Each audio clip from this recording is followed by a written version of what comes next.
लेकिन मैं तो ये मानता हूं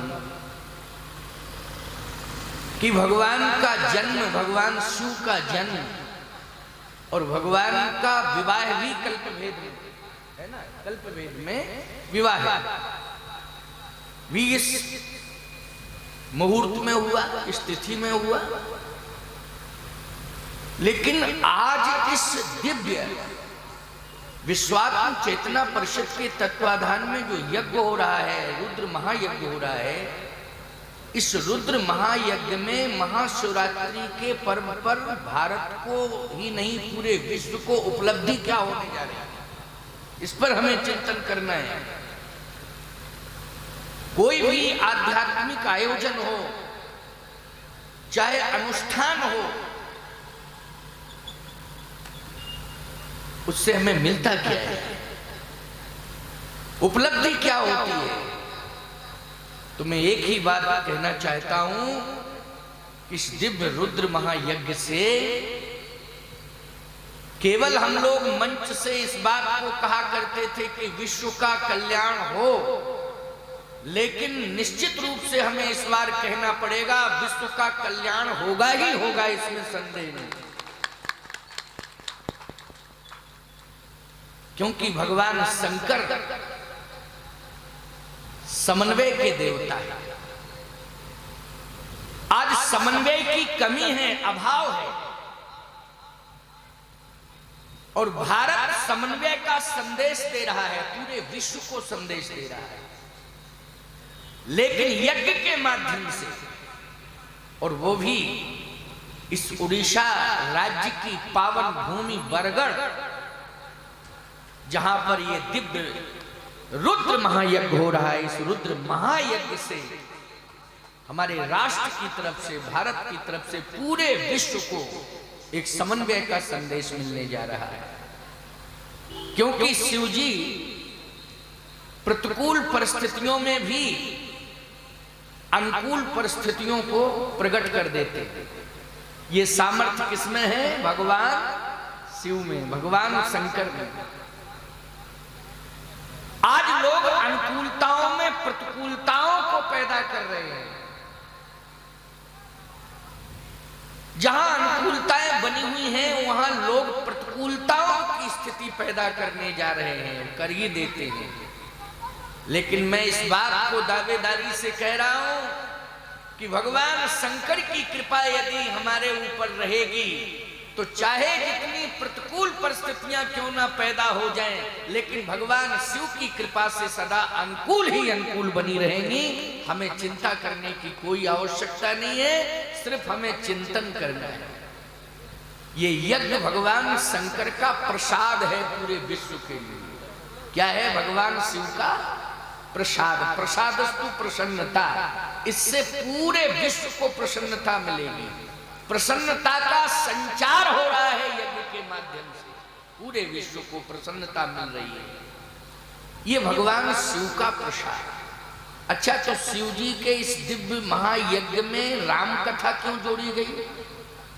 क्योंकि राम कथा भी भगवान शिव का ही प्रसाद है। बोलो, है कि नहीं?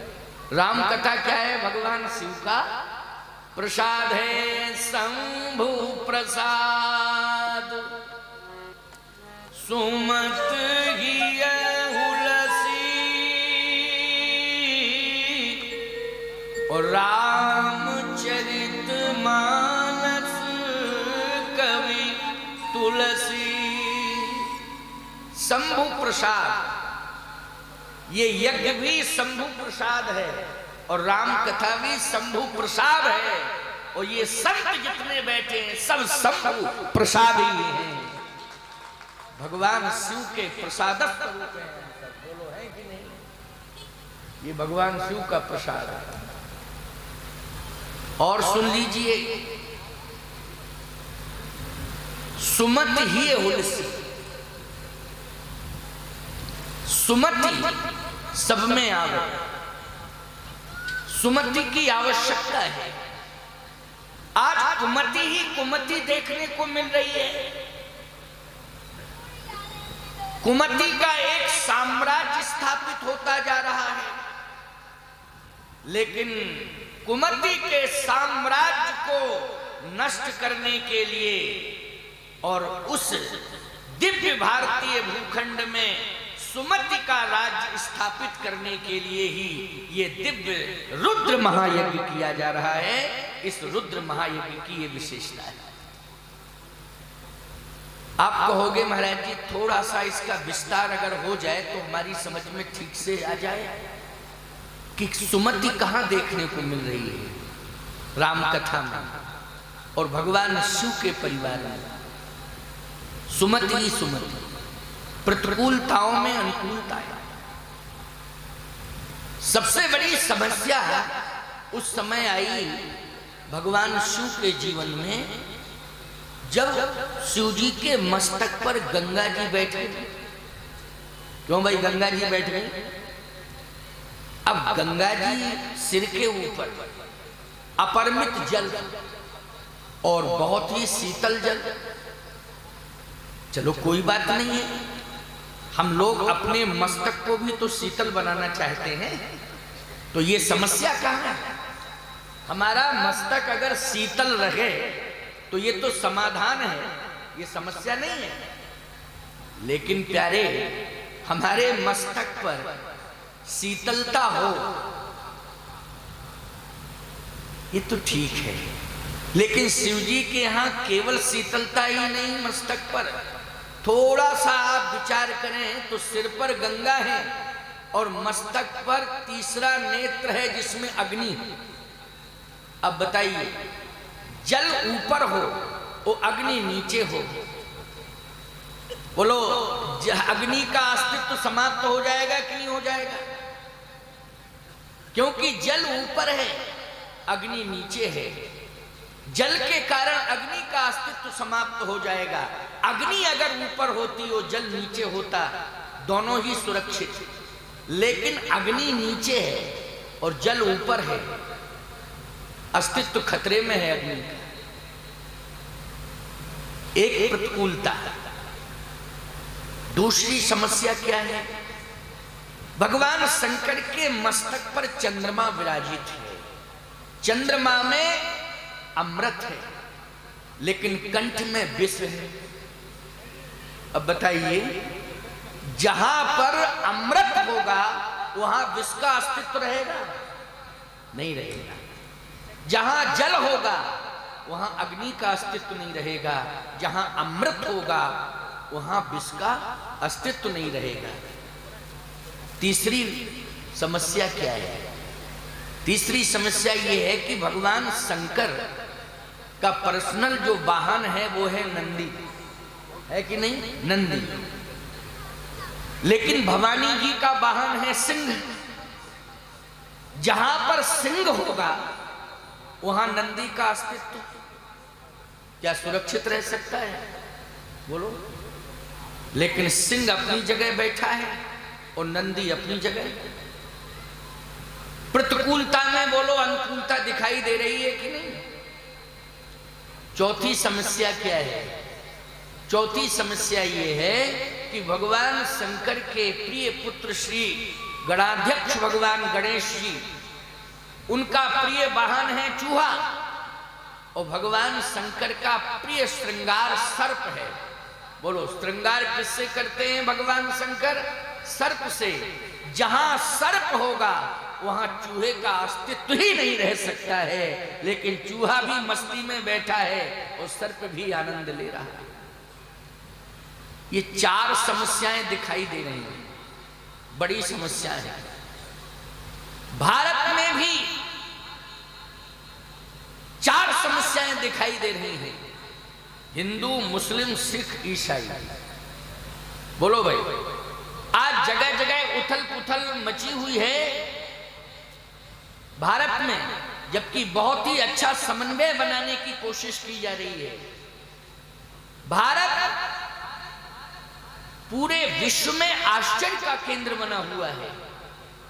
समस्याएं बड़ी से बड़ी जो भारत में थी, सनई सनई उनका समाधान होता जा रहा है और भारत में सबसे बड़ी सनातन संस्कृति की समस्या राम जन्मभूमि थी, लेकिन आज राम जन्मभूमि पर भव्य राम मंदिर का निर्माण होने जा रहा है।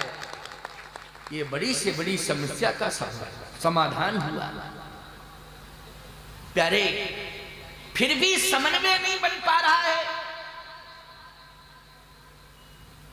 हिंदू अपने अस्तित्व को स्वीकार कर रहा है तो मुसलमान अपने अस्तित्व की लड़ाई में पता नहीं कितने प्रकार के व्यवधान कर रहा है अनावश्यक रूप से।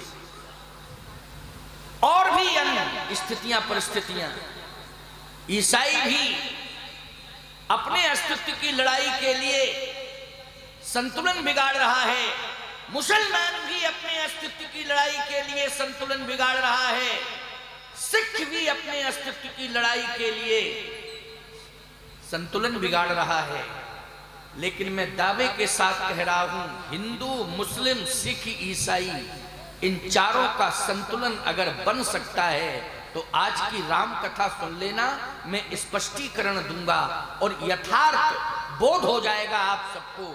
आप सब संतुष्ट होंगे कि स्वामी जी क्या कहना चाहते हैं इस रुद्र महायज्ञ में। मैं रुद्र भगवान की कृपा से आज समाधान देने की कोशिश करूंगा कि सबसे बड़ी 4 समस्याएं भगवान शंकर के यहां हैं।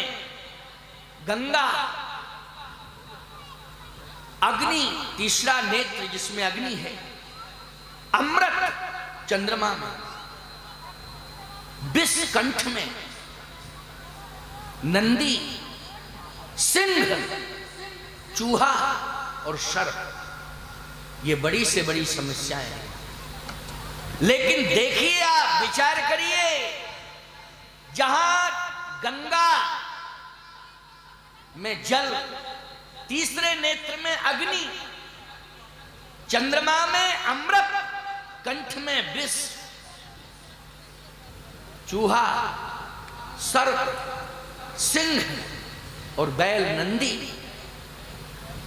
एक साथ भगवान शिव के पास हैं। और प्रतिकूलताएं दिखाई दे रही होंगी लोगों को, लेकिन प्रतिकूलताओं में भी अनुकूलताओं का दर्शन हो रहा है कि नहीं हो रहा है? तो जो भगवान शंकर जल, गंगा में जल, अग्नि, विष, अमृत, बैल, सिंह, चूहा, सर्प, इन सबको एक साथ रख सकते हैं, उन्हीं शंभु के प्रसाद से समुद्भूत श्री रामचरितमानस में ये ताकत है कि हिंदू, मुस्लिम, सिख, ईसाई, इन चारों को एकता के सूत्र में बांध के अखंड भारत का निर्माण कर सकता है। ये रामचरितमानस ग्रंथ में ताकत है। इसलिए आज भगवान शिव एवं शिव के अंतस में, अंतःकरण में प्रकट राम कथा, और आज उसी राम कथा का प्रस्फुटन हो रहा है इस मंच से, और आप सब भूमि भावुक जन श्रवण कर रहे हैं। गोस्वामी तुलसीदास जी महाराज को इसलिए लिखना पड़ा, कहे शंभु प्रसाद सुमत ही हुलसी,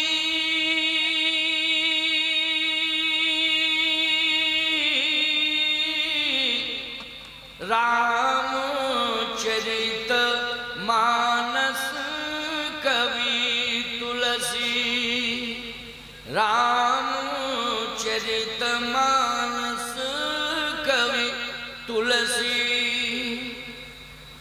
महाशिवरात्रि का पावन अवसर भगवान नारायण ने इस सुंदर स्वर्णिम अवसर को लाने के लिए भगवान शिव से प्रार्थना की। मम बिनती अब सुनहु शिव, जो मोह पर निज नेह, तो जाहि विवाह से यह मोह मांगे देव। मम बिनती अब सुनहु शिव।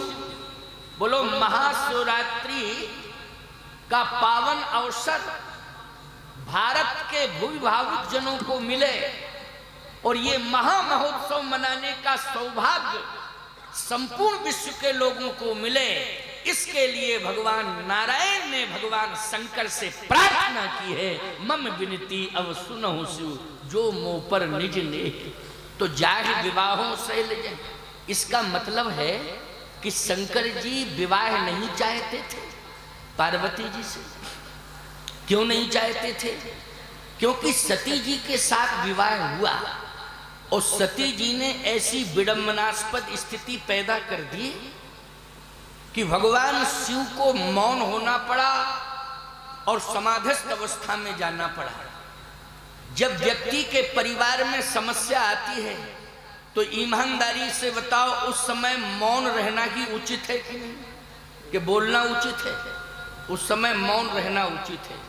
दूसरी बात, आंख बंद कर लेना उचित है, आंख बंद कर लेना उचित है। और सत्य कहता हूं, अगर ऐसी घटना घट जाए जैसी सती जी ने यज्ञ में जाकर के घटना को अंजाम दिया, अगर ऐसी कंडीशन किसी के सामने आ जाए तो उस समय प्यारे मौन हो जाना चाहिए, आंख बंद कर लेना चाहिए। यही तुम्हारे जीवन की तपस्या मानी जाएगी, इसी से तुम्हें सफलता भी मिलेगी।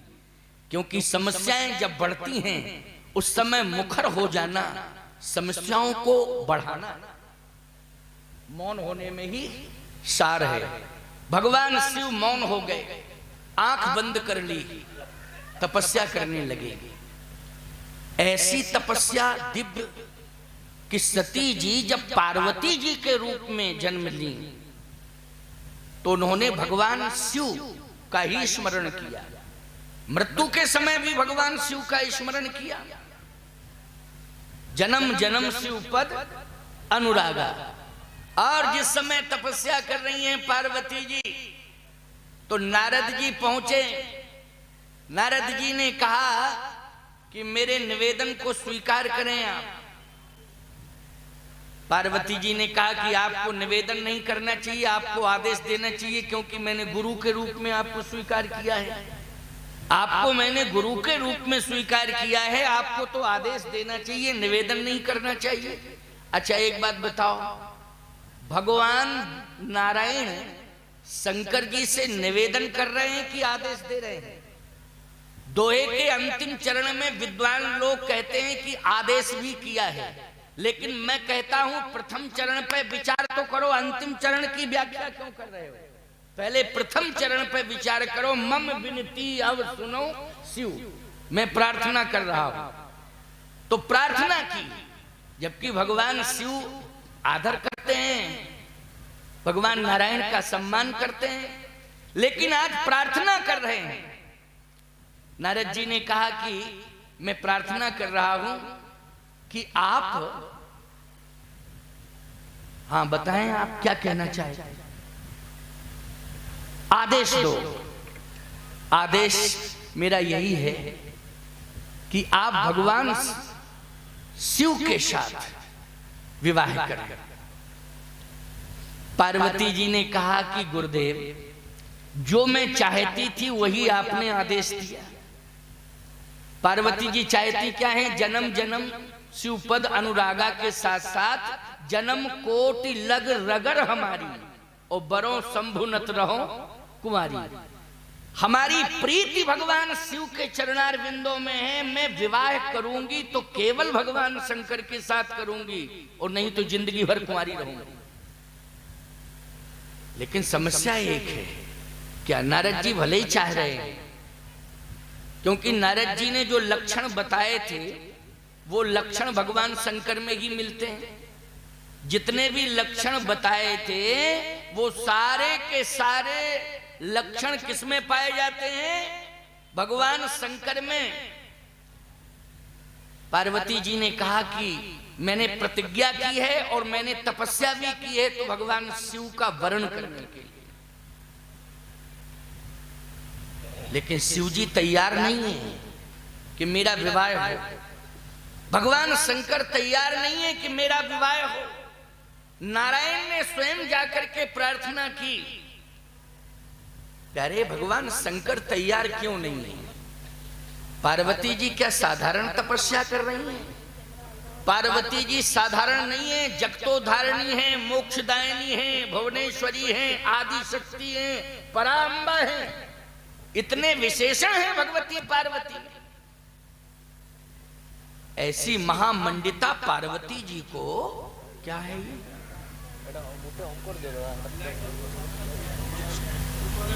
तो हेलोजन को बंद कर दो, केवल चिंता करने की जरूरत नहीं है, तुम लोग घबराना नहीं, केवल वो वाला हेलोजन ऊपर वाला मात्र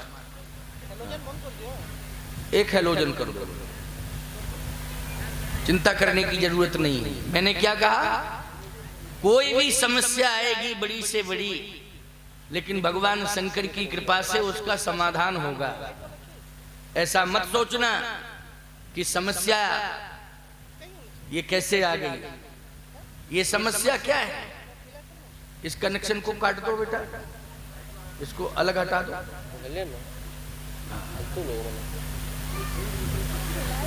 हाँ, केवल एक ऊपर वाला जो हेलोजन है उसको अलग करो। हाँ, थोड़ा सा जल्दी करिए, उसमें शीघ्रता करिए। ये कौन है, इसका इलेक्ट्रीशियन है कोई? उसको बुलाइए ना, इलेक्ट्रीशियन को बुलाइए। ठीक है ठीक है, तुम लोग ध्यानस्थ मुद्रा में सुनना, चिंता करने की जरूरत नहीं है। भगवान शंकर तपस्या कर रहे हैं, नेत्र बंद हैं। यहां तक कंडीशन आई कि उन्होंने जारेऊ काम महेश काम को जला दिया। अच्छा, 2 बार कीर्तन कर लो, कीर्तन कर लो 2 बार। श्री राम जय राम जय जय राम, श्री राम जय राम जय जय राम, श्री राम जय राम जय जय राम, श्री राम जय राम जय जय राम,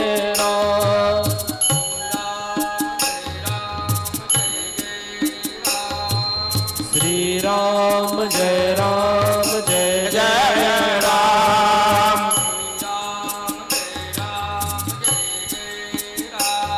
हम श्री राम जय राम जय जय राम,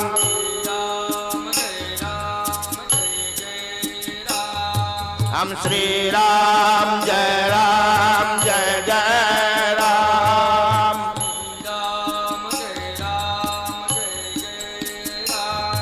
हम श्री राम जय राम जय जय राम। सच्चिदानंद भगवान की जय। शांति। बहुत बढ़िया समाधान। देखो हो गया कि नहीं, हो जाता है। भगवान शंकर राम राम राम राम राम राम राम राम कहते हुए मौन खोल दिए। राम राम कहना आप सबके लिए आवश्यक है। नारायण ने जब कहा कि मेरी प्रार्थना है कि आप विवाह करें पार्वती जी के साथ, जाए विवाहों शैल जय यह मोहि मांगे देव। भगवान शंकर ने कहा कि मैंने तो काम को जला दिया है। जिसने अपने जीवन में काम को जला दिया हो, विवाह की क्या आवश्यकता। विवाह वंश वृद्धि के लिए किया जाता है, लेकिन शिवजी ने तो काम को जला दिया है, विवाह का कोई औचित्य नहीं। पार्वती जी से कहा गया कि जब शिवजी ने काम को जला दिया है तो विवाह संभव ही नहीं। पार्वती जी ने कहा कि मैं ये जानना चाहती हूं कि काम को जलाने के बाद संबंध किससे जोड़ा उन्होंने। तो कहा काम को जलाने के बाद भगवान शंकर ने राम से संबंध जोड़ा। राम राम राम राम राम राम कहते हैं। पार्वती जी ने कहा बस यही मैं चाहती थी कि जिसने अपने जीवन में काम को जला दिया हो और राम से सदा सदा के लिए संबंध जोड़ लिया हो, पार्वती संकल्प लेती है कि उसी का वर्ण करेगी जिसका संबंध राम से हो गया। प्यारे भगवान शिव का संबंध राम से है। काम सदा सदा के लिए नष्ट हो गया है। गणेश जी का जन्म, कार्तिकेय जी का जन्म, ये दैहिक संबंध नहीं है। क्यों भाई? ये नहीं कहा जा सकता है, ये कहना ही अनुचित होगा। आज प्रार्थना स्वीकार की। भगवान शिव जैसे ही पहुंचे हिमांचल जी के यहां, मूल बात कह रहा हूं, जैसे ही पहुंचे तो भगवान शंकर से प्रार्थना की भगवान नारायण ने कि आप का द्वार चार होना है, दरवाजे पर सम्मान होना है हिमांचल जी के, आप कृपा करके पधारें। कहे ठीक है, आप कह रहे हैं तो मैं चलता हूं। वैसे सम्मान अम्मान लेने की मेरी कोई इच्छा नहीं है, लेकिन आप कह रहे हैं तो मैं चल रहा हूं। और जैसे नंदी पर बैठे तो आप कल्पना करना, भगवान शंकर ने अपना मुख नंदी की पूंछ की तरफ कर लिया और अपनी पीठ नंदी के मुख की तरफ कर ली और चल दिए। भगवान विष्णु ने कहा रुको रुको रुको रुको, एक मिनट बाबा, आज महाशिवरात्रि है और आपका सम्मान होना है हिमांचल जी के भवन पर, दरवाजे पर। आप उल्टे क्यों बैठे? आपको सीधा बैठना चाहिए। भगवान शंकर ने कहा नारायण, ज्यादा तो मैं कुछ नहीं कह सकता हूं, लेकिन महाशिवरात्रि के पावन पर्व पर पूरी दुनिया को संदेश दे रहा हूं। क्या संदेश? कि ससुराल के द्वार पर जब भी जाओ तब इस विचार को लेके जाओ। भगवान विष्णु बोले ऐसा विचार लेके जाओ कि उल्टा बैठ के जाओ। ऐसा विचार, ये विचार समझ में नहीं आ रहा है। कहा दुनिया वालों को दिखाई दे रहा होगा कि मैं उल्टा बैठा हूं, लेकिन सत्य तो यह है कि आज मैं हिमांचल जी के द्वार पर जा रहा हूं। यहां मेरी ससुराल घोषित हो रही है। सारी दुनिया समझ रही है कि भगवान शिव ससुराल में पहुंचे हैं, लेकिन आज नंदी का मुख किधर है, पहले इस पर विचार करो। दुनिया के लोगों, पहले नंदी का मुख कहां है, इस पर विचार करो। तो नंदी का मुख तुलसीदास जी के मत से है हिमांचल जी के द्वार की ओर, अर्थात भगवान शंकर की ससुराल की ओर। का नंदी की पूंछ कहां है? तो तुलसीदास जी ने कहा नंदी की पूंछ है कैलाश की ओर। और नंदी का मुख कहां है? बोले हिमांचल जी के द्वार की ओर। यानी ससुराल की ओर नंदी का मुख है और नंदी की पूंछ है कैलाश की ओर, घर द्वार की ओर। भगवान शंकर ने कहा कि मैं बैठा कहां हूं? नंदी पर, लेकिन पूंछ की तरफ जरूर बैठा हूं, लेकिन पूंछ को नहीं देख रहा। मेरी पीठ भले ही मुख की ओर है, नंदी के पूंछ की ओर मेरा मुख है, लेकिन मैं नंदी की पूंछ नहीं देख रहा हूं। मैं देख रहा हूं कैलाश को और जा रहा हूं ससुराल को।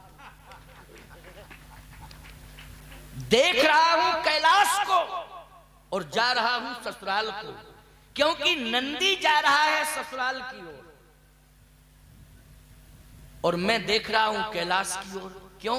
इसलिए कि दुनिया के लोग ससुराल के पीछे घर द्वार छोड़ देते हैं, लेकिन मैं ससुराल के पीछे घर द्वार छोड़ने वाला नहीं हूं। मैं देख रहा हूं अपने घर द्वार को और जा रहा हूं ससुराल।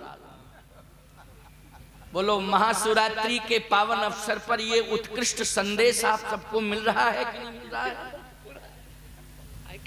YouTube चैनल के माध्यम से सारी दुनिया हमारे इस संदेश को सुन रही है। केवल बरगढ़ के निवासी ही नहीं, केवल उड़ीसा के निवासी ही नहीं, सारी दुनिया के लोग सुन रहे हैं। और ये सारा श्रेय जा रहा है स्वामी सतप्रज्ञानंद सरस्वती जी को कि इतना विशाल आयोजन बरगढ़ उड़ीसा में किया है। जहां जहां भी स्वामी जी के कार्यक्रम होते हैं वहां विशालता ही विशालता रहती है। और केवल आयोजन में ही विशालता नहीं रहती है, इनके हृदय की उदारता में भी विशालता रहती है। ये विशेषता स्वामी सतप्रज्ञानंद सरस्वती जी की है। जैसे ही भगवान शिव पहुंचते हैं हिमांचल जी के द्वार पर,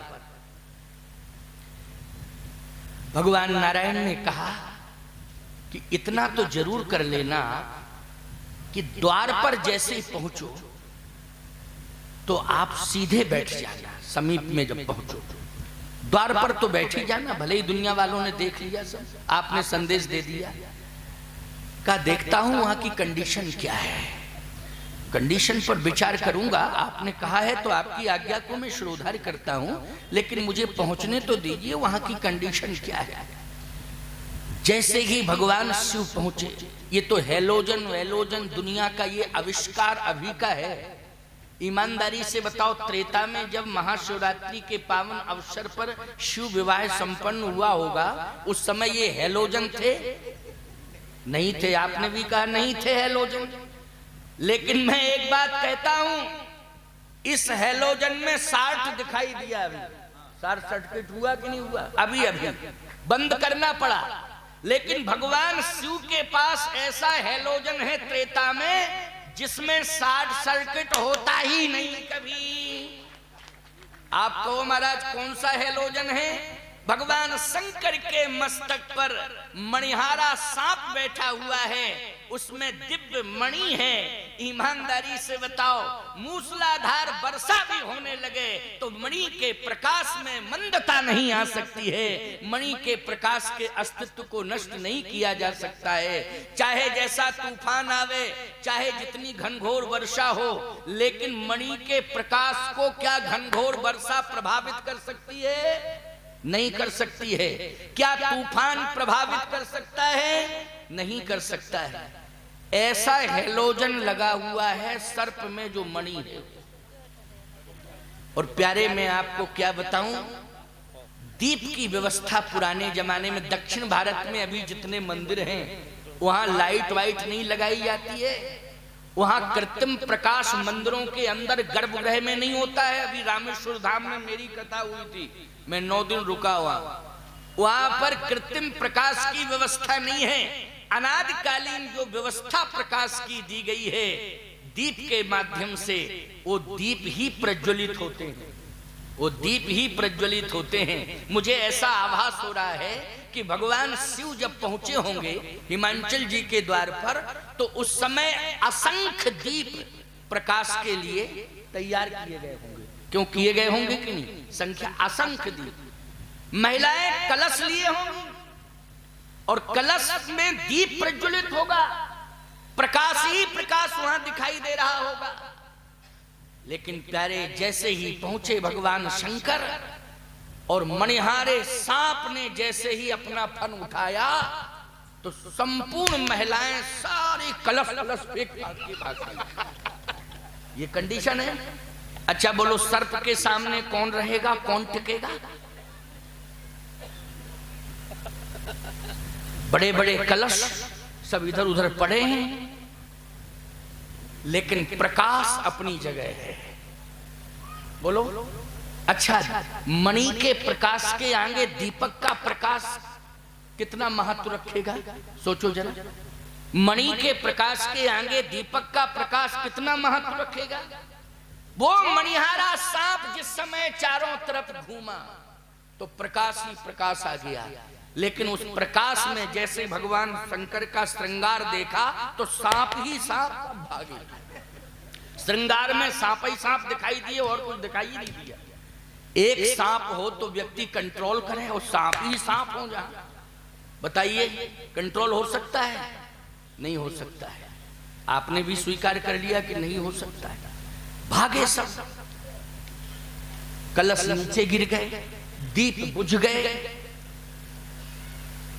मैना जी सुंदर थाली में दिव्य चंदन, दिव्य सुंदर माला, गंगा जल कलश में, दीपक भी आरती के लिए, वो सब कुछ था। लेकिन आज मैना जी का भी संतुलन बिगड़ गया और वो भी थाली फेंक करके भाग गई।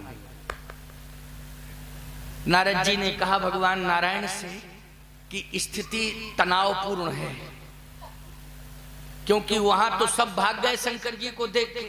अब तो वहां कोई दिखाई ही नहीं दे रहा है। अपमान ही अपमान। महाशिवरात्रि के पर्व पर शिव जी का सम्मान होना चाहिए था, लेकिन अपमान ही अपमान नजर आ रहा है। आप जाकर के संभालिए और नियंत्रण कीजिए।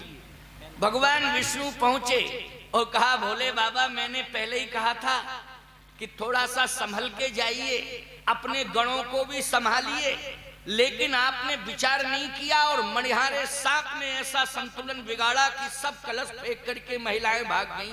अपमान ही अपमान नजर आ रहा है। यहां तक संतुलन बिगड़ा कि आपकी सास भी थाली फेंक करके चल दी। भगवान शंकर ने कहा, नारायण ऐसा नहीं है। ससुराल में जितना मेरा सम्मान हुआ है उतना संसार में ससुराल में किसी दामाद का सम्मान नहीं हुआ होगा। देखो, प्रतिकूलता में अनुकूलता, प्रतिकूलता में अनुकूलता। आज लोग विवाह करते हैं, ससुराल जाते हैं, इतना ज्यादा अकड़ते मकड़ते हैं कि चाहे जितना उनको मनाओ संभालो फिर भी अकड़े ही मकड़े रहते हैं। कितनी भी प्रतिकूलता बनाई जाए लेकिन कहीं ना कहीं अनुकूल, कितनी भी अनुकूलता बनाई जाए लेकिन कहीं ना कहीं प्रतिकूलता पैदा ही कर देते हैं। ऐसा संतुलन बिगड़ता है।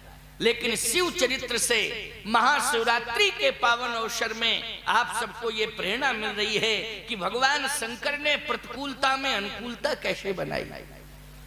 भगवान शंकर ने कहा, नारायण मेरा तो बहुत बड़ा सम्मान हुआ, मेरे जैसा सम्मान तो कभी किसी का हो ही नहीं सकता है। का ये महिलाएं कलश फेंक के भाग गईं, तुम्हारी सास मैना वो पूजन की थाली फेंक के भाग गईं, ये सम्मान है कि अपमान? भगवान शंकर ने कहा, मेरा सम्मान है, क्योंकि मेरी सास जानती है कि आज मैं दीपक से आरती उतारना चाहती हूं।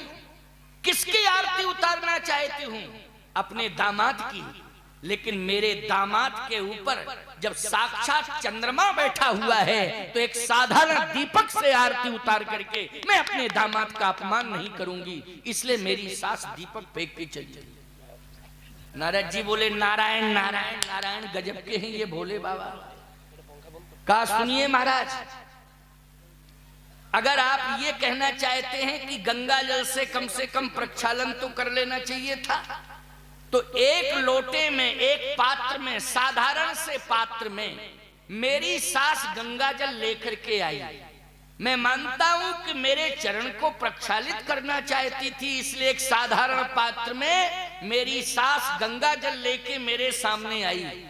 लेकिन जैसे ही मेरी सास ने देखा कि मेरे दामाद के ऊपर साक्षात गंगा बैठी हुई है, एक छोटे से पात्र में गंगा जल लाके मैं अपने दामाद का अपमान नहीं करूंगी, इसलिए गंगा जल का पात्र अलग कर दिया। कहा, तो कम से कम माला तो पहना ही लेती, माला पहनाने में क्या दिक्कत थी? भगवान शंकर ने कहा, मेरी सास माला पहनाना चाहती थी, लेकिन मेरे गले में जब भुजंगों की माला पहले से पड़ी हुई है, तो ये फूलों की माला, ईमानदारी से बताओ, सारी दुनिया फूलों की माला पहनती है, लेकिन भगवान शिव भुजंग की माला पहनते हैं। प्यारे बड़े बड़े भुजंग उनकी माला के रूप में पड़े हैं, बड़े बड़े सर्प उनके श्रृंगार बने हुए हैं। आपको मालूम है, श्रृंगार सर्पों का है, सर्प काल का प्रतीक है। बोलो, सर्प किसका प्रतीक है? काल का प्रतीक है। और भगवान शिव का श्रृंगार सर्पों का श्रृंगार है। मैं एक बात कहना चाहता हूं, दुनिया के लोग स्वर्ण आभूषणों से अपना श्रृंगार करते हैं, लेकिन फिर भी प्यारे, चाहे जितने सज जाओ और चाहे जितने सुंदर सुंदर डिजाइन के सुंदर सुंदर कीमती वस्त्र पहन लो, सुंदर सुंदर स्वर्ण आभूषण पहन लो, लेकिन एक दिन काल चुनौती ही देगा। बोलो, देगा काल चुनौती कि नहीं देगा? काल तुम्हारे स्वर्ण आभूषणों से प्रभावित नहीं होगा, काल तुम्हारे सुंदर वस्त्रों से प्रभावित नहीं होगा, काल तुम्हें एक दिन अपने प्रभाव में ले ही लेगा। लेकिन मैं कहना ये चाहता हूं, भगवान शंकर ये बताना चाहते हैं कि मैं तो काल का ही श्रृंगार किए हूं। और संसार में तुलसीदास जी महाराज कहते हैं कि भगवान शंकर काल के भी काल महाकाल हैं। जो महाकाल के चरणों में समर्पित रहेगा, काल उसका कुछ भी नहीं बिगाड़ सकता है, काल उसके सामने नहीं आ सकता है। और सही बात तो यह है कि काल अगर समयानुसार हावी भी होता है, आक्रमण भी करता है, तो इतना मैं दावेदारी के साथ कह रहा हूं, कान खोल करके सुन लेना, भगवान शिव के चरणों में जो प्रीति करेगा, काल एक दिन भले ही उसे प्रभावित कर दे, लेकिन वो महाकाल अपनी गोद में उसे लेगा और उसका कल्याण कर देगा। इसलिए महाकाल के चरणों में तुम्हारी प्रीति होनी चाहिए, सदा समर्पण होना चाहिए। काल से डरने की कोई आवश्यकता नहीं है।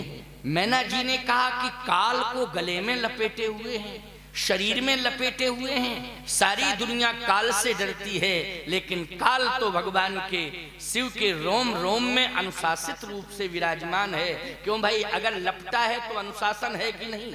बोलो, लपटा है तो क्या है? अनुशासन है। काल यदि अनुशासित होता है संसार में, तो भगवान शिव के अस्तित्व पर अनुशासित होता है। इसलिए हमें भगवान शिव के अस्तित्व को स्वीकार करना चाहिए। आज चौथा स्वरूप दिखाई दे रहा है, क्या कि भगवान शंकर पार्वती जी का वर्ण करते हैं, प्रतिकूलता में अनुकूलता बनाते हैं।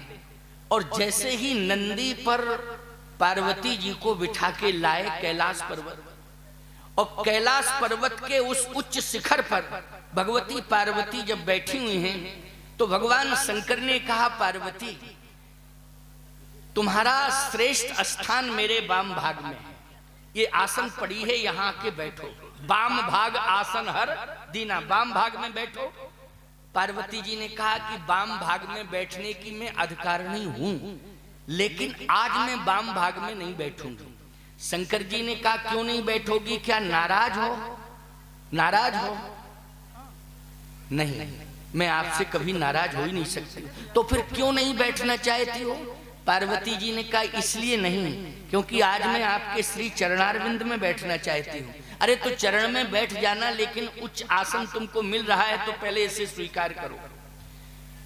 पार्वती जी ने कहा, महाराज मैं वाम भाग में इसलिए नहीं बैठना चाहती हूं क्योंकि मैं आपके श्री मुख से आज कथा सुनना चाहती हूं। तो कथा सुनने वाले श्रोता को दाएं बाएं बैठना चाहिए कि सामने बैठना चाहिए? जल्दी बोलो। सामने बैठना चाहिए। अच्छा, यहाँ कथा हो रही है, तुम सब श्रोता हो, बोलो कहाँ बैठे हो? सामने बैठे हो कि नहीं? आप कहोगे महाराज जी दाएं बाएं भी तो बैठे हैं सब, तो ये श्रोता नहीं है तो वक्ता है सब। ये दाएं बाएं जितने बैठे हैं ये वक्ता हैं। तो आप कहो महाराज आप बोल रहे हैं तो ये सुन नहीं रहे हैं। सुनना तो इनकी मजबूरी है, सुनना तो पड़ेगा ही, क्योंकि कान लगे हैं तो क्या करोगे? क्या उंगली डाल लेंगे? बोलो भाई, सुनना तो पड़ेगा ही। लेकिन सच्चे श्रोता की भूमिका में आप हैं कि आप सामने बैठे हुए हैं। पार्वती जी ने कहा कि मैं श्रोता बनकर के कथा सुनना चाहती हूं आपके चरणों में बैठ के। भगवान शंकर ने कहा, पार्वती कथा सुनना चाहती हो, इसलिए आज मैं भी तुम्हें पाकर धन्य हो गया हूं। धन्य धन्य अरे गिरिराज कुमारी,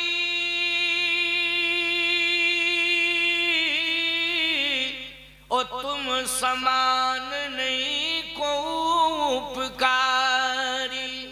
पूछे रघुपति कथा प्रसंगा, सकल लोक जग पावनी गंगा। इसका मतलब है भगवान शंकर ने अपने मुख से ये कहा कि राम कथा गंगा है। बोलो कहा कि नहीं कहा? यदि हरिद्वार में गंगा के पावन तट पर महाकुंभ होता है तो मैं दावे के साथ कह रहा हूं हरिद्वार में गंगा के पावन तट पर यज्ञ होता है, लेकिन बरगढ़ में आज रुद्र महायज्ञ के पावन तट पर आज राम कथा रूपी गंगा के तट पर यह महाकुंभ हो रहा है। ये दिव्य अभिनव कुंभ हो रहा है। तो बोलो भाई, राम कथा रूपी गंगा भगवान शिव ने सिद्ध की कि नहीं की? कौन सी गंगा? राम कथा रूपी गंगा। हिमालय से निकलने वाली गंगा केवल सुनिश्चित स्थानों से निकल करके गंगा सागर पहुंची है। बोलो पहुंची कि नहीं? सुनिश्चित गंग अवन थल तीन बड़े रे, जे किए साधु समाज घने रे। तो सुनिश्चित तीर्थों से होती हुई, सुनिश्चित ग्रामों से होती हुई गंगा गंगा सागर में पहुंच गई। लेकिन भगवान शंकर कहते हैं राम कथा रूपी गंगा केवल सुनिश्चित तीर्थों में नहीं, सुनिश्चित ग्रामों में नहीं, राम कथा रूपी गंगा तो घर घर में प्रवाहित होगी। जहां रामचरितमानस होगा वहां राम कथा गंगा प्रवाहित रहेगी। जन जन के हृदय में राम कथा रूपी गंगा प्रवाहित रहेगी। आज आपके हृदय में राम कथा रूपी गंगा प्रवाहित हो रही है। आप कहोगे महाराज तो हरिद्वार में, लेकिन प्रयाग में कुंभ होता है। हाँ होता है। तो यहां राम कथा रूपी गंगा तो प्रकट हो गई, लेकिन आप ये सिद्ध करो कि यमुना जी कहां? तो अभी आपने अभी चर्चा की थी, क्या नाम है नदी का? जीरा नदी, जमुना बोलते। जीरा नदी के तट पर हो रहा है ना, ये जमुना का स्वरूप है। इसमें ये जमुना नदी के तट पर हो रहा है कि नहीं हो रहा है?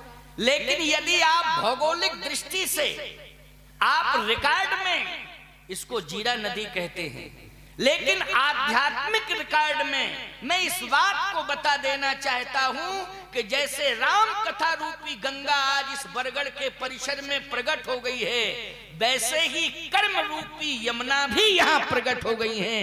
क्योंकि जितनी भी रचना दिखाई दे रही है ये कर्म रूपी यमुना का ही प्रतीक है। बोलो किसका प्रतीक है? कर्म रूपी यमुना। आप कहोगे क्या कर्म को यमुना माना गया? राम कथा को गंगा तो माना गया, लेकिन कर्म को क्या राम कथा में यमुना माना? माना है, तभी तो मैं कह रहा हूं, जबरदस्ती थोड़ी मनवा रहा हूं। माना है। बोले विधि निषेध में कलिमल हरणी,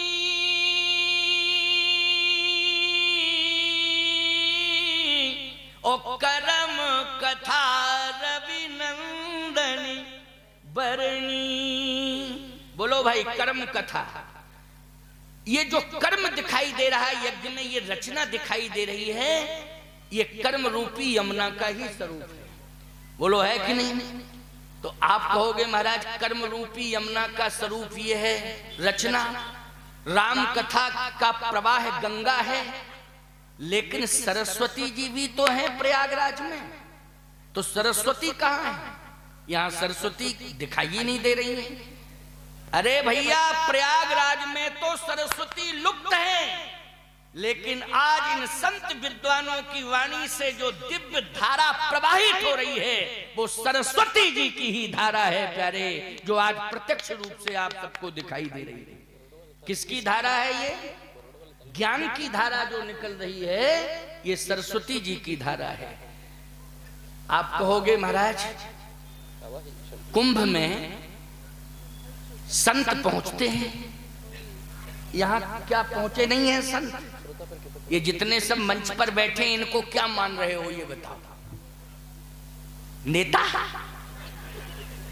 ये सब संत ही है। बोलो है कि नहीं? ये ना विधानसभा के मेंबर हैं ना लोकसभा के मेंबर हैं, ये धर्म सभा के मेंबर बैठे हुए हैं। ये जितने भी बैठे हैं, बोलो धर्म सभा के सदस्य बैठेगी नहीं? ये कौन सी सभा है जल्दी बोलो? धर्म सभा। और कुंभ में संत बोलो धर्म सभा के मंच पर ही बैठते हैं कि नहीं बैठते हैं? और ये मंच धर्म सभा का है कि नहीं? और संत बैठे हैं। आप कहोगे महाराज वहां जगत गुरु पहुंचते हैं, तो यहां कौन आए? हमको क्या मान रहे हो? बोलो भाई पहले ये बताओ हमको मान क्या रहे हो? मानना पड़ेगा कि नहीं? हम एक विशेष संप्रदाय के जगत गुरु हैं, रामानंद संप्रदाय के जगत गुरु हैं, तो मानना पड़ेगा कि नहीं मानना पड़ेगा? अब कमी क्या रह गई ये बताओ, कमी क्या रह गई? अचल प्रयाग उत्तर प्रदेश में है, सचल प्रयाग बरगढ़ उड़ीसा की भूमि पर है। चलता फिरता प्रयाग मुद मंगल में संत समाजू, जो जग जंगम तीरथ राजू। अब बोलो कुंभ का स्वरूप है कि नहीं? और सुन लीजिए, भगवती पार्वती जी से जब भगवान शंकर ने कहा कि पूछो रघुपति कथा प्रसंगा और सकल लोग जग पावनी गंगा, तुमने राम कथा रूपी गंगा को प्रकट कर दिया है। मैं इतना प्रसन्न हूं कि तुम्हें धन्यवाद दे रहा हूं, तुम्हारे पिता को धन्यवाद दे रहा हूं। धन्य धन्य गिरिराज कुमारी, तुम समान नहीं को उपकारी। लेकिन समस्या एक है पार्वती, क्या समस्या यह है कि कथा पूछी तुमने, लेकिन कथाएं बहुत हैं। तो पहले ये तो बताओ कि हम कौन सी कथा तुम्हें सुनाएं। भाई जिज्ञासु श्रोता ये कहे कि हमें कथा सुननी है, तो बोलने वाला वक्ता ये कहे कि कथा किसकी सुनावे। पहले ये बताओ कथा कौन सी सुनावे, चरित्र किसका बोले। पहले ये तो बताओ कि हम कथा शुरू कहां से करें और कौन सा चरित्र सुनावे जिससे तुम प्रसन्न हो जाओ। भगवती पार्वती जी ने कहा महाराज पहले तो मेरा निवेदन यही है कि जो आपके हृदय में कथा है वही सुनाइए, जो आपके हृदय में। तो शंकर जी बोले हमारे हृदय में तो राम कथा है। कौन सी कथा है? राम कथा है, तो हमें राम ही कथा सुननी है। लेकिन ये तो बताओ राम की कथा तो सुननी है, लेकिन कौन से राम की कथा सुननी है? पार्वती जी ने कहा आपने ठीक ही पूछा, राम दो हैं, दो राम, एक निर्गुण राम, एक सगुण राम। निर्गुण राम कौन है? भगवान शंकर ने कहा बिन पग चले सुने बिन काना। क्यों भाई? ये निर्गुण है। बिन पग चले सुने बिन काना, कर बिन करम करे विधि नाना, आनन रहित सकल रस भोगी, बिन बानी बक्ता बड़ जोगी, तन बिन परस नयन बिन देखा, ओ लहई घाण बिनु बास असेसा, अस सब भांति अलौकिक करनी, महिमा जा सुजाए नहीं बरनी, जेयू गावहि वेद बुध और जाह धरे मुनि ध्यान, सोई दशरथ सुत भगत हित, कौशलपति भगवान।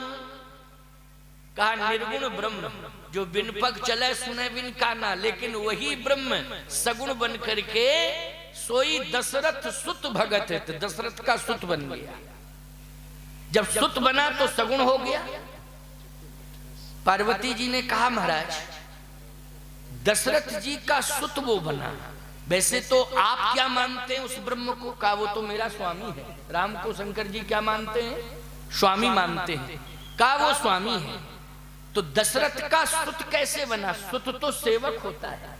अच्छा सही बताओ, सुत तुम्हें प्राप्त हुआ है, जिस दिन सुत प्राप्त हुआ है उसी दिन तुमने ये संकल्प ले लिया कि आज हमें पूरा विश्वास हो गया कि मेरी सेवा होगी। कौन करेगा सेवा? मेरी संतान मेरी सेवा करेगी। तो वो दशरथ क्या अज्ञानी थे जो ब्रह्म को सुत के रूप में चाह रहे? क्या उनके अंदर ज्ञान नहीं है? भगवान शंकर ने कहा पार्वती उनसे बड़ा ज्ञानी तो कोई दुनिया में नहीं है। अवधपुरी रघुकुल मणि राऊ और वेद विदित धर्म धुरंधर गुण निधि ज्ञानी। देखो गुण निधि मानी ज्ञान के समुद्र। क्यों भैया, क्या हो गए? खजाना, भंडार है ना, निधि खजाना, ज्ञान के खजाना। इतने बड़े ज्ञान के खजाना हैं प्यारे, ज्ञान के समुद्र हैं कि आज समुद्र में कितना जल है, उस जल को मापने का शायद कोई मापदंड तैयार हो जाए, लेकिन महाराज श्री दशरथ के जीवन में जो ज्ञान का समुद्र है, उस ज्ञान के समुद्र को मापने का कोई मापदंड कभी तैयार नहीं किया जा सकता है। ऐसे ज्ञान के समुद्र हैं, ऐसे ज्ञान के खजाना हैं। तो फिर उन्होंने ये बात क्यों सोची कि वो ब्रह्म हमें पुत्र के रूप में मिल जाए? गुरु के रूप में डिमांड करते, स्वामी के रूप में डिमांड करते, लेकिन पुत्र के रूप में। भगवान शंकर ने कहा कि दशरथ ने पुत्र के रूप में नहीं मांगा। फिर महाराज मनु दशरथ बने बाद में, मनु ने, तो मनु के पुत्र नहीं था क्या? कहे मनु के पुत्र तो था। तो पुत्र के अभाव में पुत्र भगवान से मांगा जाता है, चाहे भगवान को पुत्र बना लो या भगवान से पुत्र मांग लो या भगवान ही पुत्र बन जाए, लेकिन पुत्र जब है तो पुत्र के रूप में क्यों मांगा मनु ने? क्या मनु जी का पुत्र संस्कारी नहीं है? कहा नहीं, मनु जी का पुत्र तो संस्कारी है। तो फिर संस्कारी पुत्र को प्राप्त करने के बाद पुत्र मांगने की क्या जरूरत थी? भगवान शंकर ने कहा एक ऐसी कंडीशन है कि महाराज मनु तपस्या जब कर रहे थे तो तपस्या करते करते करते करते अस्थि मात्र हो गए, उस शरीर बिल्कुल अस्थि पंजर रह गया, हड्डी हड्डी दिखाई देने लगी। तो हुआ क्या आगे? बोले जब अस्थि पंजर शरीर हो गया तो ब्रह्म वाणी सुनाई दी, और ब्रह्म वाणी में शब्द क्या थे? मांग मांग बर भई नव वाणी, मांगो मांगो मांगो। तो मनु जी ने कहा कि वाणी सुनाई दे रही है, देने वाला सामने आ नहीं रहा है। लेकिन पार्वती, उस वाणी का चमत्कार ये था कि वाणी जैसे ही मनु जी ने सुनी तो मृतक जियावन गिरा सुहाई, श्रवण रंध्र होए उर जब आई, तो हिष्ट पुष्ट तन भय सुहाई। वाणी से ही शरीर में परिवर्तन आया, हिष्ट पुष्ट हो गया शरीर, केवल वाणी। अभी देने वाला सामने नहीं आया, केवल वाणी से शरीर तंदुरुस्त हो गया। अच्छा एक बात बताओ, माता पिता पुत्र से संपत्ति चाहते हैं क्या? नहीं। माता पिता तो संपत्ति देते हैं, बोलो देते हैं कि नहीं देते हैं? लेकिन चाहते क्या है? बुढ़ापे में 56 प्रकार के व्यंजन पचा नहीं पाएंगे वो। संपत्ति, अरे संपत्ति की क्या जरूरत है? पुत्र ही सबसे बड़ी संपत्ति है, संतान ही सबसे बड़ी संपत्ति है। क्या जरूरत है बुढ़ापे में संपत्ति की? फिर चाहते क्या है? 56 प्रकार के व्यंजन खिला करके माता पिता की तंदुरुस्ती बुढ़ापे में नहीं बढ़ाई जा सकती है। अनंत खजाना दे करके, संपत्ति दे करके माता पिता की तंदुरुस्ती नहीं बढ़ाई जा सकती है। संतान के द्वारा सुंदर शब्द व्यंजन यदि परोसने लग जाएं आप, संतान के द्वारा सुंदर शब्द व्यंजन यदि पाने को मिल जाए बुढ़ापे में माँ बाप के, तो मैं विश्वास के साथ कह रहा हूं कि माँ बाप की तंदुरुस्ती बढ़ जाएगी। बोलो बढ़ जाएगी कि नहीं बढ़ जाएगी? सुंदर प्रेम के शब्द व्यंजन परोसो, और जैसे ही सुंदर शब्द व्यंजन परोसोगे, प्रेम युक्त शब्द व्यंजन परोसोगे, तो मैं विश्वास के साथ कह रहा हूं कि माँ बाप की तंदुरुस्ती बढ़ जाएगी, माँ बाप प्रसन्न हो जाएंगे। आज सबसे ज्यादा अभाव सुंदर शब्दों का है। आज शब्द ही तो नहीं बोल पा रहा है आज का बेटा अपने माँ बाप से सुंदर। ऐसा शब्द संतान के द्वारा सुनाई देना चाहिए कि आपकी 8 घंटे की थकान, जो आपने परिश्रम किया है 8 घंटे की थकान 8 मिनट में दूर हो जाए। वो 8 मिनट में दूर कब होगी? जब आपका बेटा सुंदर शब्द बोलेगा तब। बोलो, आपकी संतान सुंदर शब्द बोलेगी तभी आपकी थकान दूर होगी कि नहीं होगी? और यदि आपके बेटे ने ऐसे कड़वे शब्द परोस दिए, ऐसे कड़वे शब्द परोस दिए कि सुनते ही आपका हार्ट फेल हो जाए, तो फायदा क्या है? बोलो, ऐसी संतान से मैं कहता हूं, ऐसी संतान से कोई फायदा नहीं है। फिर तो संतान की कामना मत करना, यज्ञ भगवान से केवल भगवान की कामना करना कि प्रभु आप मिल जाओ, हमें और कुछ नहीं चाहिए। महाराज मनु जब अस्थि पंजर शरीर हो गया तो ब्रह्मनाद हुआ। उस ब्रह्मनाद से हिष्ट पुष्ट तन भये सुहाए मानो अवै भवंते, आए जैसे अभी भवंते चले आ रहे हो। तो महाराज मनु कहते हैं कि ऐसा ही बेटा चाहिए, ऐसा ही बेटा चाहिए कि जिसका शब्द सुन करके संतुष्टि मिल जाए, शरीर को परपुष्टि मिल जाए, ऐसा ही बेटा चाहिए। ऐ ब्रह्मवाणी, केवल निर्गुण निराकार के रूप में शब्द सुनाना ये मेरे मन को संतुष्टि नहीं दे रहा है। अगर देना ही चाहते हो तो मेरे सामने प्रकट हो जाओ और प्रकट होकर के मुझे दो। वाणी ने कहा कि मैं दे सकता हूं लेकिन प्रकट नहीं हो सकता हूं। कहा क्यों? बोले इसलिए कि हमारा जो स्वरूप है वो निराकार है और प्रकट होंगे तो साकार बनना पड़ेगा, इसलिए जो मांगोगे सो मिलेगा, लेकिन प्रकट नहीं हो सकता हूं। मनु जी ने कहा तो हमें ऐसा वरदान भी नहीं चाहिए कि केवल वाणी से मिल जाए, देने वाला सामने ना आवे। जब तक मेरे सामने देने वाला मेरे समक्ष नहीं आ जाएगा तब तक हम कुछ भी मांगने वाले नहीं हैं। इसलिए देने वाला जब सामने आवे तो हम मांगने के लिए तैयार हैं।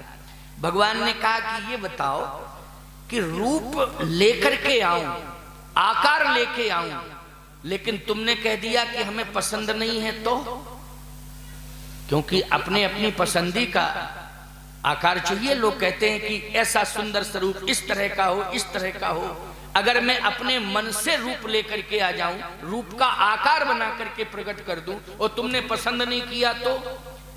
महाराज मनु कहते हैं कि मैं निवेदन कर रहा हूं, क्या कि आप ऐसा रूप लेके आए, ऐसा रूप का आकार लेके आए। कैसा? कै जो स्वरूप बस शिव मन माही, जो भगवान शिव के मन मानस में स्वरूप है, वो स्वरूप। जो स्वरूप बस अरे शिव मन माही, और जहीं कारण मुनि जतन कराई। जो भुसुंडी मन मानस हंसा, अगुण सगुण जहि निगम प्रशंसा। देखई हम स्वरूप भरि लोचन। जो भगवान शिव के मन मानस में, जो भुसुंड जी को अति प्रिय है। अच्छा बोलो भाई, काग भुसुंड जी महाराज सबसे ज्यादा समय कहां देते हैं संसार में? बोले अयोध्या में देते हैं। अयोध्या में क्यों देते हैं? भगवान के रूप का दर्शन करना चाहते हैं।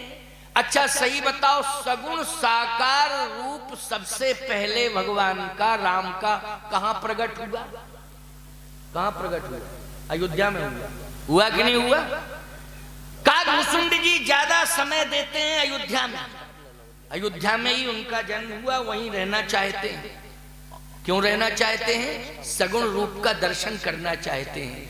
और केवल दर्शन ही नहीं करना चाहते हैं, भगवान का उच्छिष्ट का एक कण भी अगर धरती पर गिर जाए तो उसे प्रसाद के रूप में ग्रहण करने का मौका मुझे मिल जाए, यही ताक में रहते हैं कागभूषुंड जी महाराज। अब बताइए, भगवान के उच्छिष्ट प्रसाद की कितनी लालसा है कागभूषुंड जी के जीवन में। हम महात्मा लोग भी, साधु संत पहले भगवान को अर्पित करते हैं कोई भी वस्तु हो, तुलसी दल छोड़ के, फिर इसके बाद स्वीकार करते हैं। कामना यही रहती है ठाकुर जी का उच्छिष्ट मिल जाए। क्या मिल जाए? ठाकुर जी का उच्छिष्ट मिल जाए।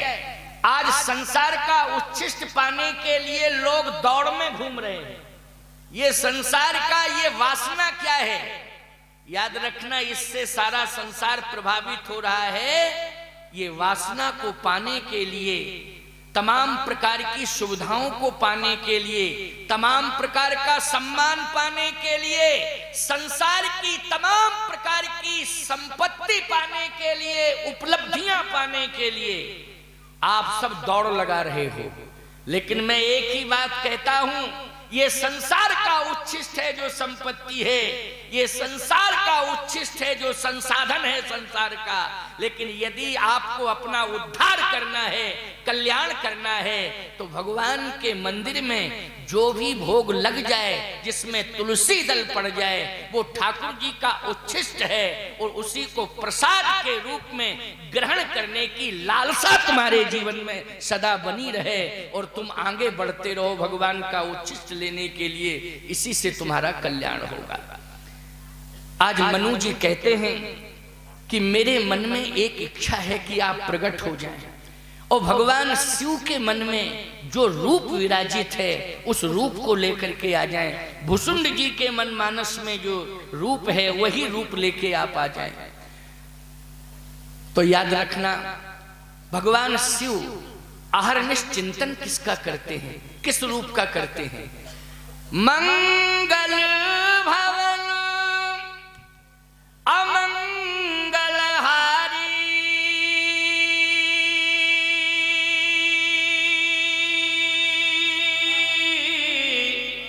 ओ उमा सहित जहीं जपत पुरारी। उमा सहित मंगल भवन कौन है? मंगल भवन अमंगल हारी, द्रवहु सु दशरथ अजिर बिहारी। अवधेश के बालक चार सदा, तुलसी मन मंदिर में बहिरे। भगवान शंकर पार्वती जी के सहित मंगल भवन मंगलहारी, द्रवहु सु दशरथ उमा सहित जहीं जपत पुरारी। अच्छा, और थोड़ा सा स्पष्टीकरण हो जाए, और स्पष्टीकरण हो जाए। बोले तुम पुनि राम राम दिन राती, सादर जपहु अनंग अराती। राम राम राम राम राम। भगवान का जब जन्म हुआ अयोध्या में, तो सबसे पहले दर्शन करने के लिए कौन पहुंचे? बोलो। जो रूप हृदय में था, जब प्रकट हुआ वो, तो सबसे पहले दर्शन करने के लिए दो ही पहुंचे, शंकर जी पहुंचे और काकभुसुंड जी पहुंचे। बोलो, पहुंचे कि नहीं पहुंचे? और मनु जी ने डिमांड क्या रखी थी? जरा तालमेल बिठा रहे हैं प्रसंग का। मनु जी ने क्या कहा था? जो स्वरूप बस शिव मन माही, जही कारण मुनि जतन कराही, जो भुसुंडी मन मानस हंसा। इसका मतलब है कि वही स्वरूप प्रकट हुआ है अयोध्या में, जिस स्वरूप का चिंतन भगवान शंकर और काकभुसुंड जी करते हैं, वही स्वरूप प्रकट हुआ है।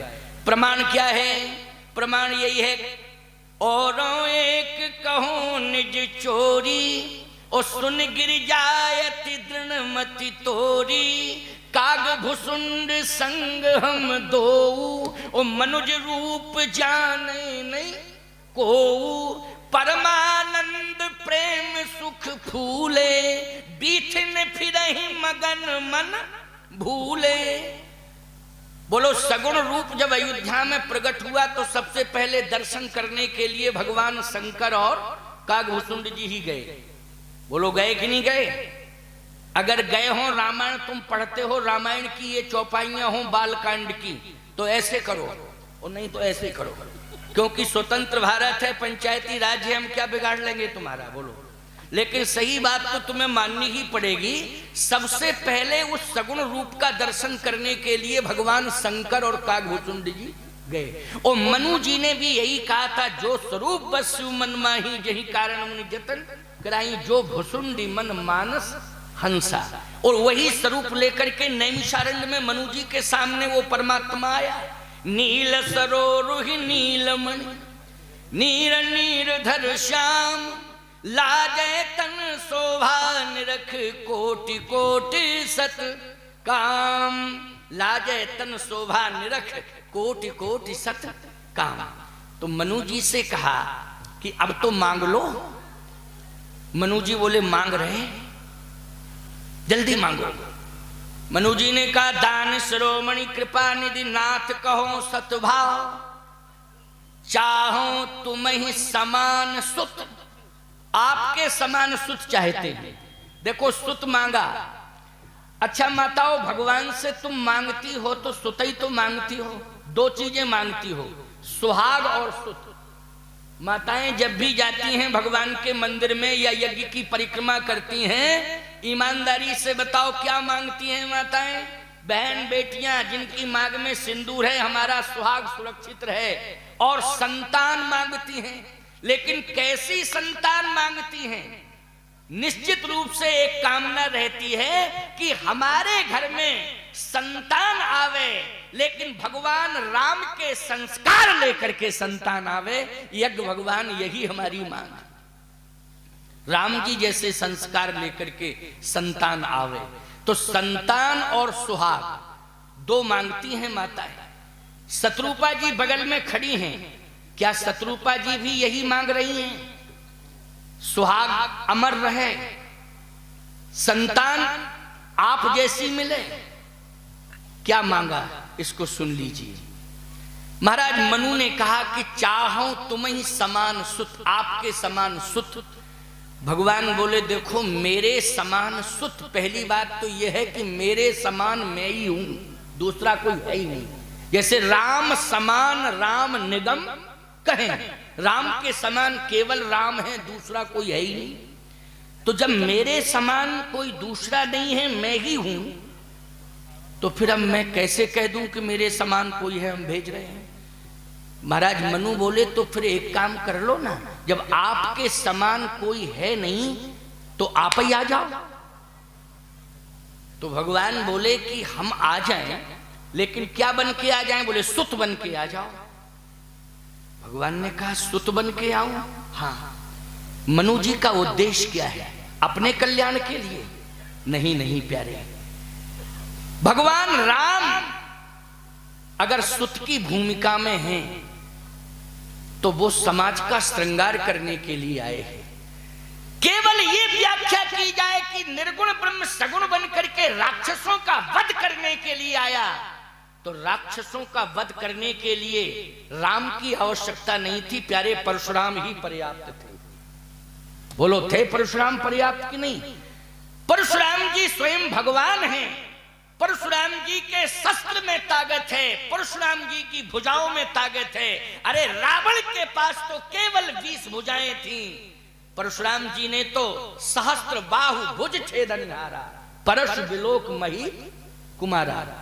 बरगढ़ के निवासियों, आसपास के दूरांचलों से आए हुए भक्त भावुक गणों, आज मैं चैलेंज के साथ कह रहा हूं कि केवल राम इसलिए आए हैं, ये व्याख्या की जाए मंचों से कि राक्षसों का वध करने के लिए, तो राक्षसों का वध करने के लिए तो परशुराम जी पर्याप्त है।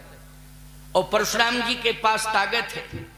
परशुराम जी बाली का भी वध कर सकते हैं, परशुराम जी रावण का भी वध कर सकते हैं, खरदूषण का भी वध कर सकते हैं, और भी कोई चैलेंज लेकर के आ जाए तो उसका भी वध कर सकते हैं। और पाकिस्तान का नाम कहां से आ गया?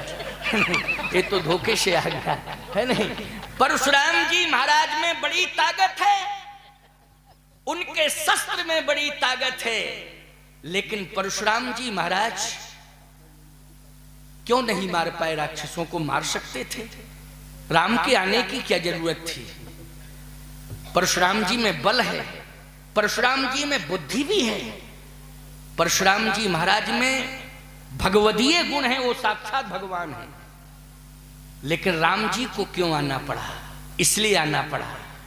महाराज मनु भी यही कह रहे हैं, स्वयं दशरथ जी भी यही कह रहे हैं, वशिष्ठ भी यही कह रहे हैं, और सभी संत यही कह रहे हैं, धर्माचार्य यही कह रहे हैं कि परशुराम जी राक्षसों को तो मार सकते थे, लेकिन राक्षसत्व समाप्त नहीं कर सकते थे। परशुराम जी दानव को मार सकते थे, लेकिन दानवता समाप्त नहीं कर सकते थे। भगवान राम राक्षसों को मारने के लिए नहीं आए। मनु जी कहते हैं कि मेरी संतानों को आपकी आवश्यकता है और वो भी आप सुत बन करके आओ। क्यों? मानवता का श्रृंगार संतान के द्वारा होना चाहिए। बोलो होना चाहिए कि नहीं? मानवता का श्रृंगार संतान के द्वारा होनी चाहिए। संतान की भूमिका में मानवता का श्रृंगार होना चाहिए। मनु जी कहते हैं परशुराम जी महाराज दानव राक्षसों को मार सकते हैं लेकिन राक्षसत्व समाप्त नहीं कर सकते हैं। दानव को मार सकते हैं, दानवता समाप्त नहीं कर सकते हैं। आप राक्षसों को मारने नहीं, राक्षसत्व समाप्त करने के लिए आइए। आप दानव को मारने नहीं, दानवता समाप्त करके मानवता का श्रृंगार करने के लिए आप इस धरती पर आइए। बस मेरी यही प्रार्थना है, मानवता का श्रृंगार करने के लिए। तो भगवान राम मानवता का श्रृंगार करने के लिए आए हैं। और याद रखना, सुत की भूमिका में मानवता का श्रृंगार कहां से होता है आप समझ लीजिए। सबसे पहले तो समर्पण होना चाहिए। बोलो यही मानवता है। मानवता क्या है? बोलो समर्पण होना चाहिए। होना चाहिए कि नहीं? भगवान राम का समर्पण कैसा है? कह प्रात काल उठ के रघुनाथा, ओ मातु पिता गुरु ना वही माथा। बोलो ये मानवता का श्रृंगार है कि नहीं? कि ब्रह्म मुहूर्त में आप जगें, पृथ्वी को प्रणाम करें, माँ बाप को प्रणाम करें, अपने गुरु को प्रणाम करें, अपने से बड़ों का अभिवादन करें। मनु जी की यही परंपरा है। अभिवादनशीलस् नित्यं वृद्धोपि सेवनः चत्वार तस्य वर्धन्ते आयु विद्या यशो बलम। बोलो ये मनु का सिद्धांत है कि नहीं? ये मनु का सिद्धांत बोल रहा है। और मनु जी कहते हैं ये परंपरा बचपन की ही, बचपन से ही शुरू होना चाहिए। ये नहीं कि हम 55 में इंतजार करें और लागू करें, नहीं, बचपन में ही। इसलिए प्रातः काल उठ के रघुनाथा, मातु पिता गुरु ना वही माथा, आयुष मांग करें पुर काजा, देख चरित हर से मन राजा, गुरु आगमन अरे सुनत रघुनाथा, ओ द्वार आए पग नाय माथा। इसका मतलब है मानवता का श्रृंगार यही है कि प्रभुता का त्याग करो, प्रभुता का त्याग करो। आजकल लोग प्रभुता के चक्कर में अपने से बड़ों का सम्मान नहीं कर पा रहे हैं, आदर नहीं कर पा रहे हैं, क्योंकि प्रभुता का वो त्याग नहीं कर पा रहे हैं। लेकिन भगवान राम स्वयं प्रभु हैं, लेकिन प्रभु ने भी प्रभुता का त्याग किया कि नहीं किया? अगर हम राम के चरित्र को सुन रहे हैं, राम की संस्कृति को मान रहे हैं, तो महाराज मनु का भी यही सिद्धांत है, अपने से बड़ों का सम्मान करो। तो भगवान राम ने महाराज मनु के सिद्धांत को प्रतिपादित किया। बोलो किया कि नहीं किया? प्रातः काल उठ के रघुनाथा। बोलो महाराज मनु के सिद्धांत क्रमशः सुनिए।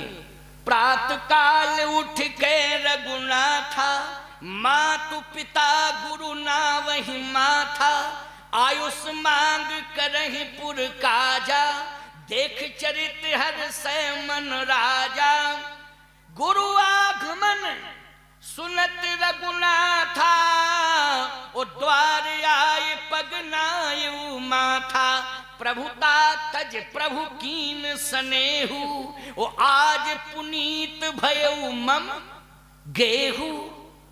भगवान दौड़ के गए और गुरुदेव के चरणों में साष्टांग प्रणिपात किए। अच्छा बोलो भाई, स्वामी बनकर के साष्टांग प्रणिपात कर सकते थे क्या? शिष्य बनकर के साष्टांग प्रणिपात किया। बोलो किया कि नहीं किया?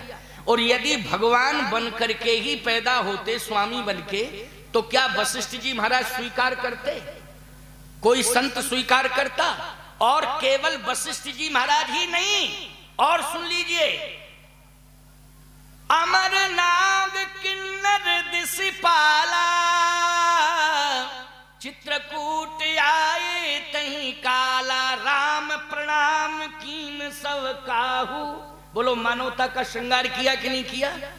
क्या भगवान बनकर के ईश्वर के रूप में प्रकट हो जाते डायरेक्ट शंख चक्र गदा पद्म लेके चतुर्भुजी रूप में, तो क्या स्वीकार करते वशिष्ठ जी महाराज इस विधा को? क्या ऋषि मुनि महात्मा स्वीकार करते? नहीं करते।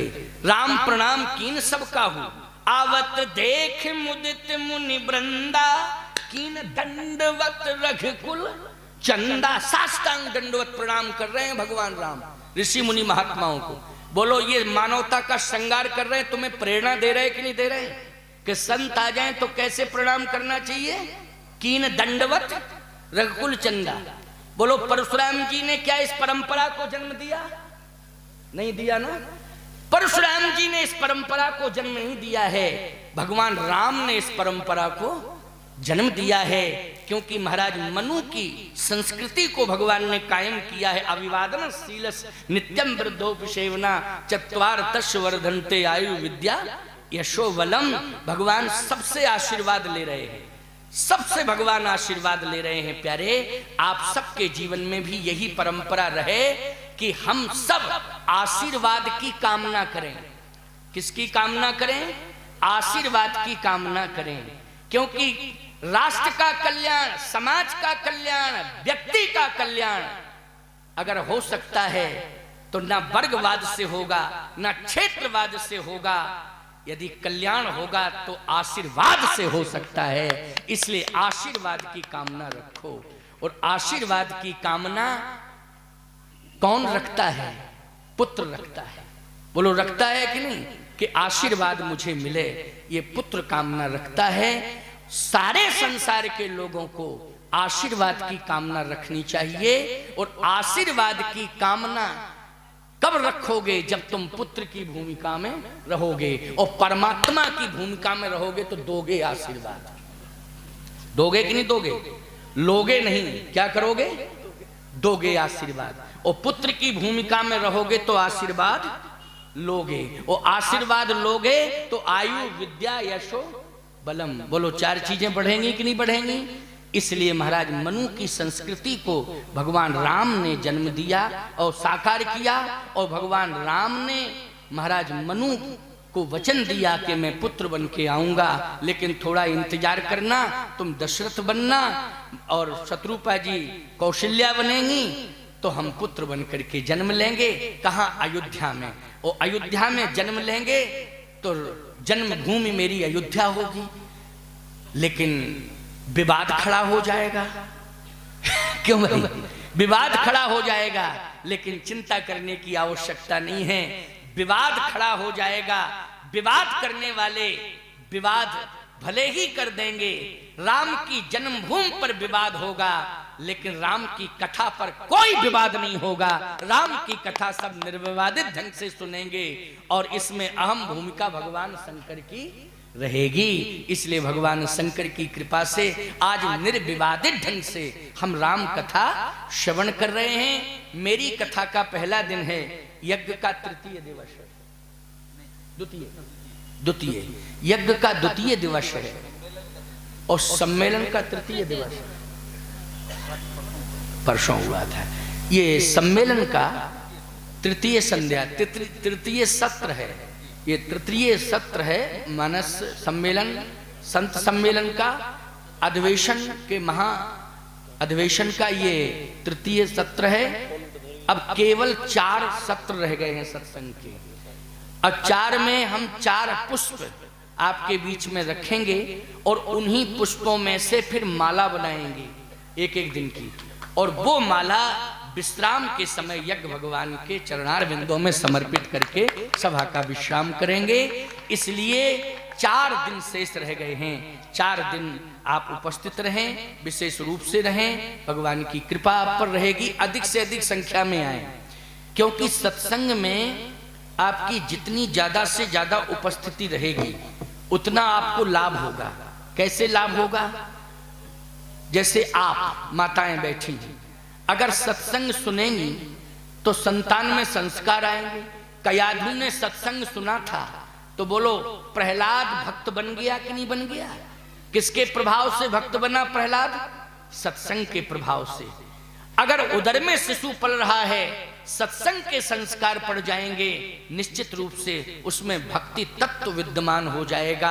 आप सब जितने पुरुष दीर्घा में बैठे हुए हैं, आप सब सत्संग अगर सुनते रहेंगे तो मुझे पूरा पूरा विश्वास है कि महर्षि वाल्मीकि एक रत्नाकर डाकू के रूप में थे, लेकिन संतों के द्वारा सत्संग सुना तो रत्नाकर डाकू महर्षि वाल्मीकि के रूप में अवतरित हुआ। और वाल्मीकि साधारण महात्मा नहीं हुए, राम जी तक को रास्ता बताया।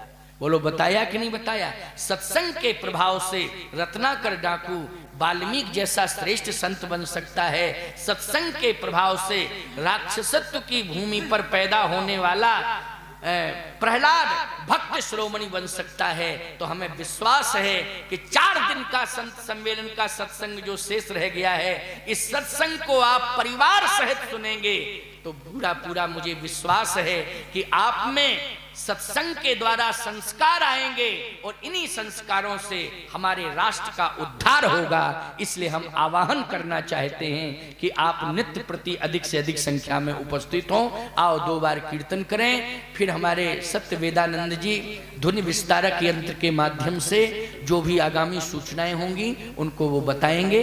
वो सूचनाओं के बारे में आप सबको जानकारियां मिलेंगी। आओ 2 बार भगवान का नाम लो।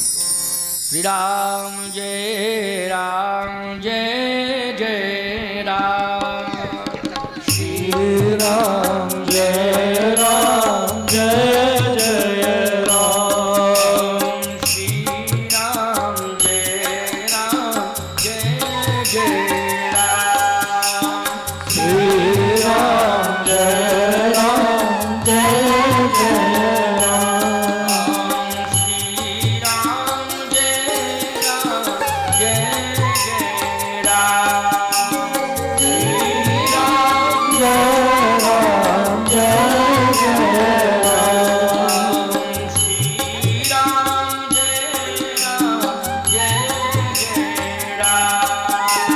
श्री राम जय राम जय जय राम,